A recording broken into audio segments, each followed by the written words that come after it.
also partnering with to try and reduce our numbers in parole and probation. As you know or may not know, Georgia is #1 in the world for the most people under correctional control. Simone, can you share with us what Reform is doing and trying to help in Georgia? For sure. Can you hear me okay? Yes.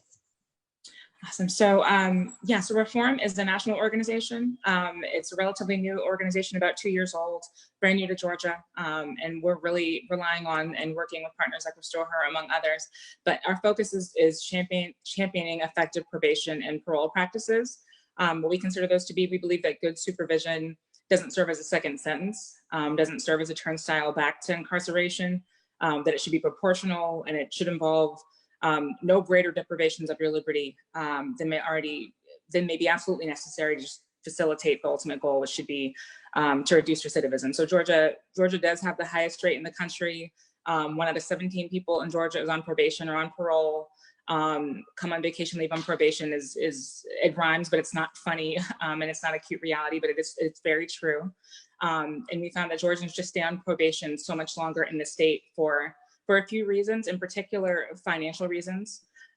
Most people are on probation for longer than any meaningful part of their sentence, just because they cannot seem to pay off those fines and fees. 1/3 of those folks, they're living below the federal poverty line. The next third are right above that. They're around $19,000 a year, less than $20,000 a year. That makes fines and fees almost impossible to pay off.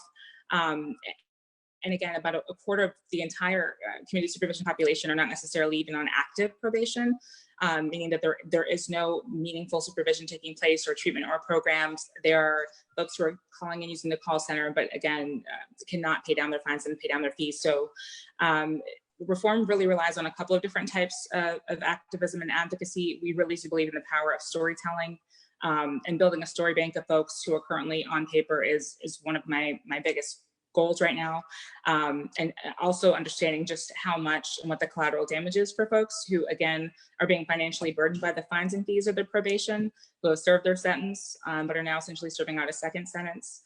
So we really want to work on that. We want to work on technical violations, which have become a really bad crippling point for felons who are on probation right now. They do so often lead to revocation. There's been reforms in the past to try to slowly chip away at this goal, but we believe there's so much more to be done, and we definitely don't want to see anything get worse. And another leg of that would just be misdemeanor probation.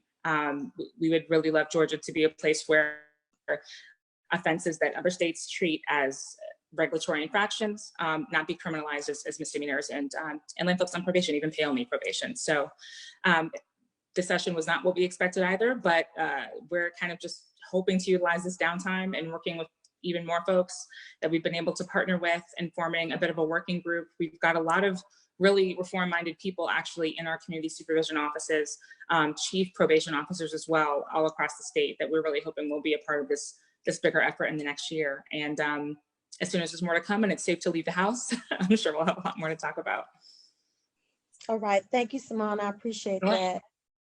Next, we gonna hear from Billy Honor. He's with the New Georgia Project. They recently just got into the criminal reform justice work, but we're happy to have them. As you all know, we need as many hands as we can get on deck to help with this problem. And Pastor Honor, I would like for you to say a few words about what you and NGP are doing with us to help us out. Absolutely. Thank you, Pamela, for having us on this call. And thank you, everyone, for being on this call. Appreciate all the work that you're doing. As you said, New Georgia Project is primarily known for its voting rights work. The first years of its history, it was primarily engaged in voter registration, but realized that, as I like to say, voter registration and voting rights is kind of like gym membership. It only works if you use it. And there were lots of people who were getting registered to vote, but they weren't engaged in the process. They weren't turning out to vote.